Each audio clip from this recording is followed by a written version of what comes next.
Hello friends. स्वागत है आप सभी का हमारे आज के इस वीडियो में।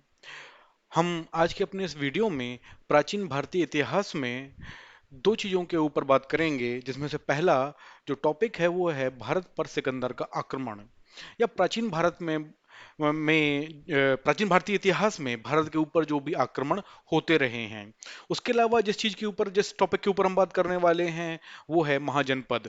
प्राचीन समय में भारत में जो महाजनपद या कह लीजिए बड़े बड़े राज्य हुआ करते थे, उनके ऊपर हमको आज के इस वीडियो में चर्चा करनी है। अपने वीडियो में हम आगे बढ़े उसके पहले अगर अभी तक आपने हमारे चैनल को सब्सक्राइब नहीं किया है तो करें, हमारे वीडियोस को देखें, उन्हें लाइक करें, ज़्यादा से ज़्यादा लोगों के साथ में उनको शेयर करें और अपने ऑब्जर्वेशंस कमेंट सेक्शन में लिख करके हमको ज़रूर बताएं। तो सबसे पहले तो आज के टॉपिक के ऊपर आते हैं, जिसमें हम भारत के ऊपर जो सिकंदर का आक्रमण हुआ था उसके ऊपर बात करेंगे। ठीक, तो सबसे पहले तो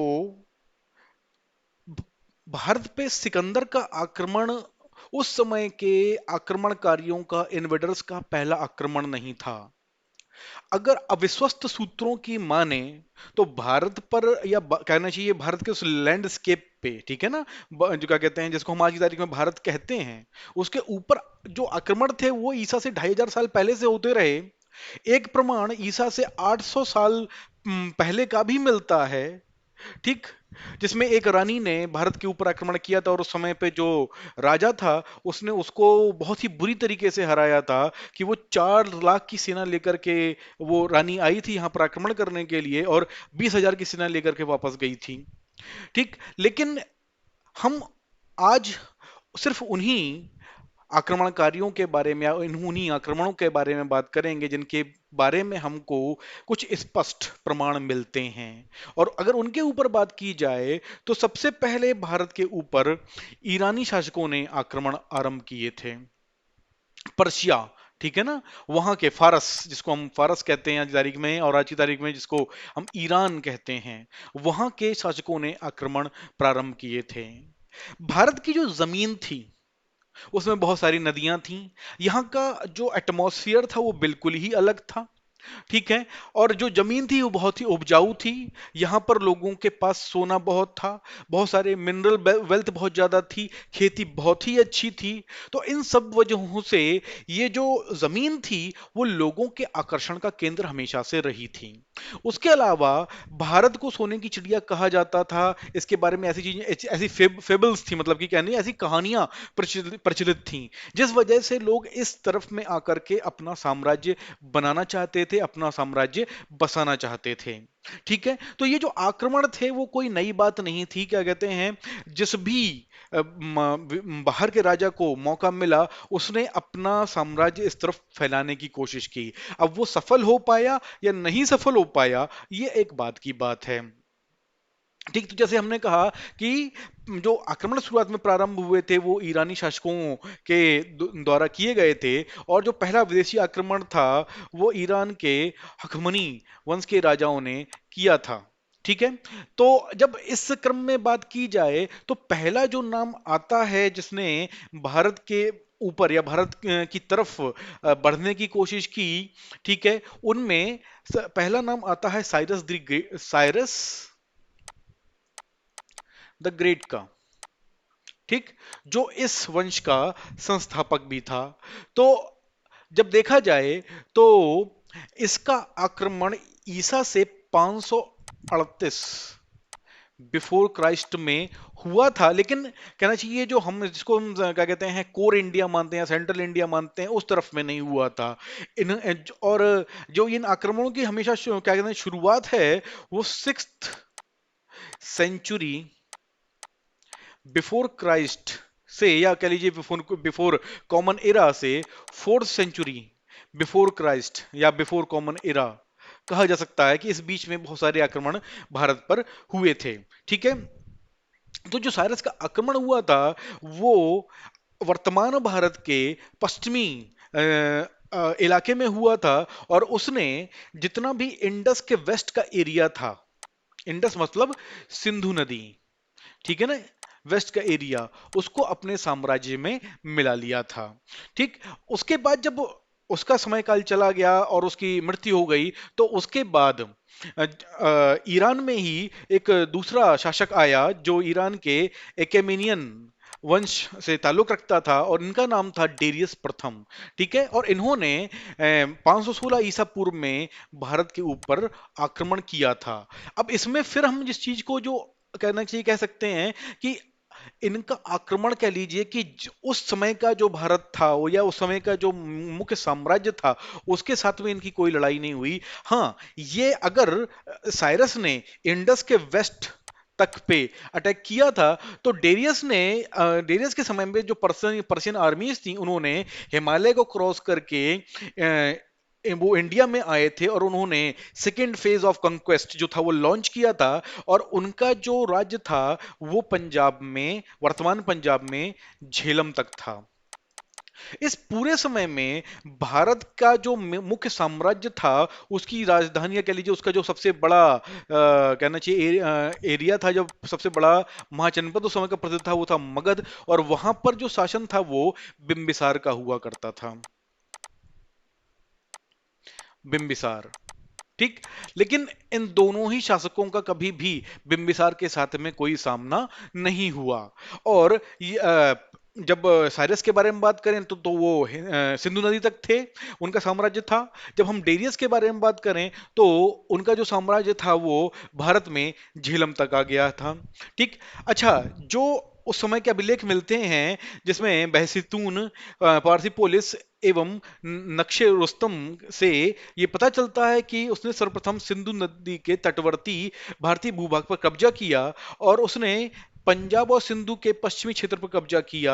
ठीक, जो उस समय में ईरान के, या कह लीजिए जो पर्शियन किंगडम थी, उसके 20वें प्रांत का हिस्सा बना था। ठीक। और जब हम बात करें तो ये पूरा राज्य जिसके ऊपर डेरियस ने कब्जा किया था, वो उस समय तक कहना चाहिए उनके राज्य में आया जब तक अ, सिकंदर ने आकर के वो पर्शियन किंगडम को खत्म नहीं कर दिया, और उसने वहां पर कहना चाहिए ग्रीक किंगडम की शुरुआत की। ठीक है, तो ये मान के चल सकते हैं कि 326 ईसा पूर्व में सिकंदर ने हिंदकुश पर्वत को पार करके भारत के ऊपर आक्रमण किया था। और उसने उसके पहले असमपोसियोई, निशा और असमक राज्यों को जीत लिया था। सिकंदर ने अपने पूरे जीवन काल में 20 लड़ाइयां लड़ी थी, प्रमुख लड़ाइयां लड़ी थी, जिनके बारे में प्रसिद्ध है, और उसने उनमें से एक भी लड़ाई हारी नहीं थी। अलग बात है, सिकंदर की जो कंक्वेस्ट थी, कहना चाहिए उसका जो विजय रथ था, वो भी कहीं ना कहीं हिंदुस्तान के पश्चिमी, भारत के पश्चिमी क्या कहते हैं, इलाकों में आकर के रुक गया, जब उसका सामना यहाँ पर पोरस के साथ में हुआ।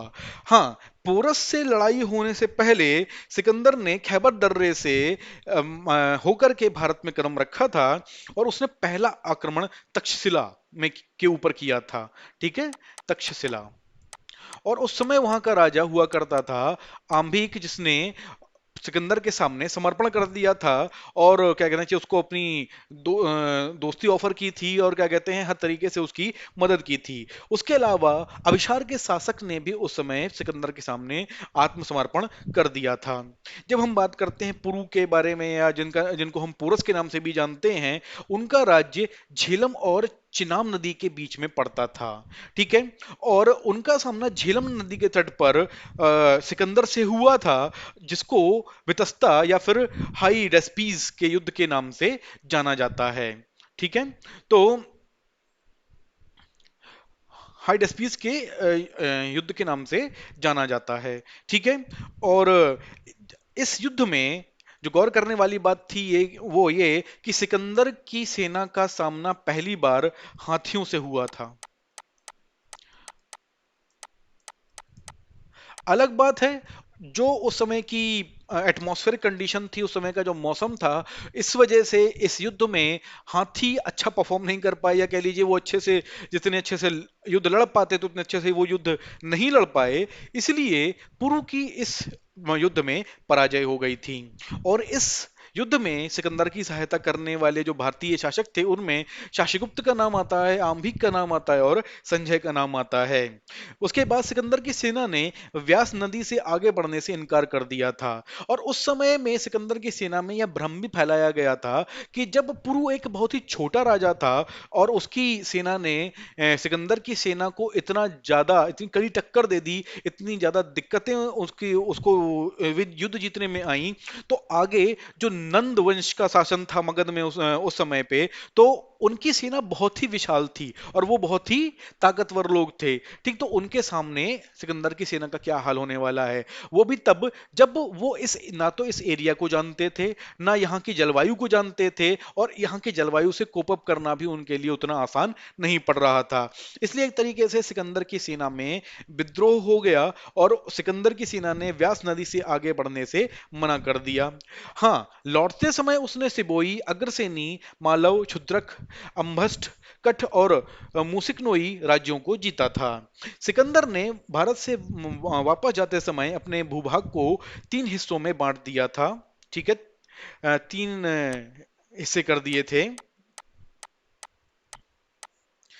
दिए थे, और उन तीनों हिस्सों के लिए उसने 3 यूनानी गवर्नरों को नियुक्त किया था, जिनकी बागडोर उसने उन गवर्नरों के हाथ में सौंप दी थी।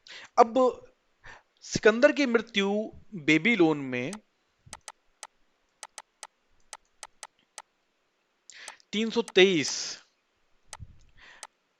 ईसा पूर्व में हो गई थी।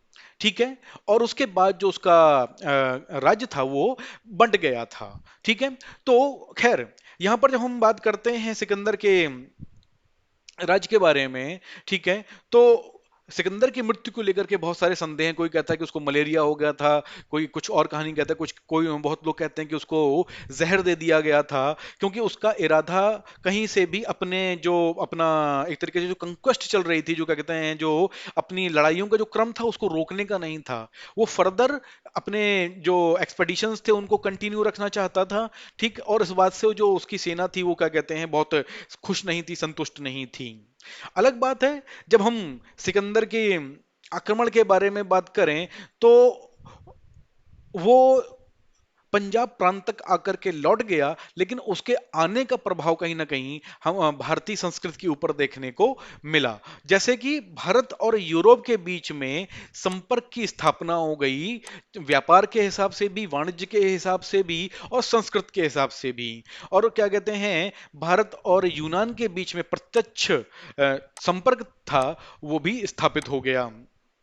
इसके अलावा पश्चिमोत्तर भारत के अनेक छोटे छोटे राज्यों का एकीकरण हो गया और वो संगठित होकर के रहने लग गए। जब हम डेरियस के बारे में बात करें या साइरस के बारे में बात करें, तो तब गंधार का एरिया हुआ करता था, कंबोज का हुआ करता था, मद्र का एरिया हुआ करता था। ये सब एरिया वहां पे हुआ करते थे, लेकिन वहां के राजा आपस में ही क्या कहते हैं, अपने कहना चाहिए एक छत्र राज्य के लिए लड़ते रहते थे। तो जब अगर कोई उधर से आक्रमण होता भी था पश्चिम से, तो उसको रोकने के लिए ये लोग कभी एक नहीं होते थे। अलग बात है सिकंदर के जाने के बाद वो एकीकरण कुछ हद तक मुमकिन हो सका। सिकंदर के इतिहासकारों ने मूल्यवान भौगोलिक विवरण एवं तिथि सहित इतिहास की रचना की, जिसके प्रमाण अभी भी मिलते हैं, और उन प्रमाणों से हम उस समय की वस्तु स्थिति के बारे में पता कर सकते हैं कि उस समय पे भौगोल की स्थिति क्या थी या व्यापार की स्थिति क्या थी, और उस समय में देश को सोने की चिड़िया क्यों कहा जाता था। इन सब चीजों के ऊपर बात होती है। उसके अलावा भारतीय इतिहास के बारे में तिथियों का एक सटीक अनुमान भी हमको जानने को समझने को मिलता है। तो जब इस क्रम में आगे आते हैं, तो हमारी जानकारी में एक चीज और होनी चाहिए कि महाजनपद। ठीक, जैसे हम अपने पिछले वीडियो में बात कर चुके हैं कि भारत में उस समय में महाजनपद हुआ करते थे, 16 महाजनपद हुआ करते थे। ठीक, महाजनपद उस समय के प्राचीन भारत में रहे, अस्तित्व में रहे विशाल राज्यों को कहा जाता था। ठीक है, जिनका उदय उत्तर वैदिक काल में हुआ था। जैसे हमने पहले बताया था कि जैन और बौद्ध ग्रंथों से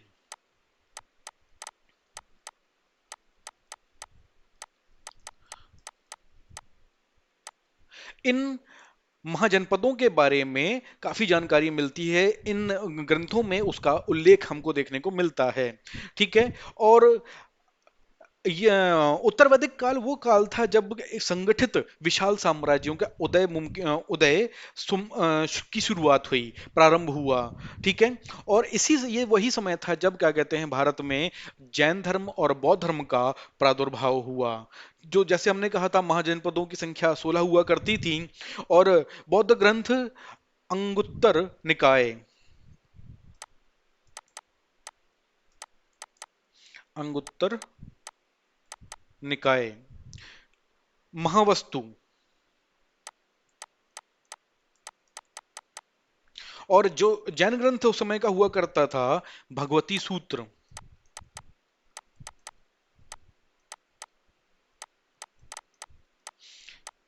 इन ग्रंथों में इन महाजनपदों के बारे में विवरण मिलता है।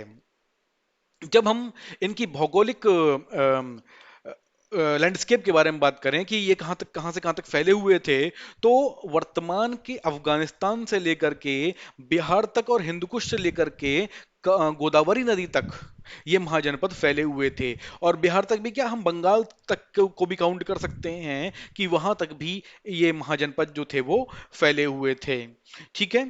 जब हम आरंभिक जैन और बौद्ध धर्म की पुस्तकों में इन के बारे में पढ़ें तो हमको ये जानने को मिलता है कि जितनी भी पुस्तक उस समय में की लिखी जाती थी उनमें किसी ना किसी महाजनपद के बारे में और एज ए होल सभी महाजनपदों के बारे में कुछ ना कुछ विवरण विश्लेषण दिया जाता था।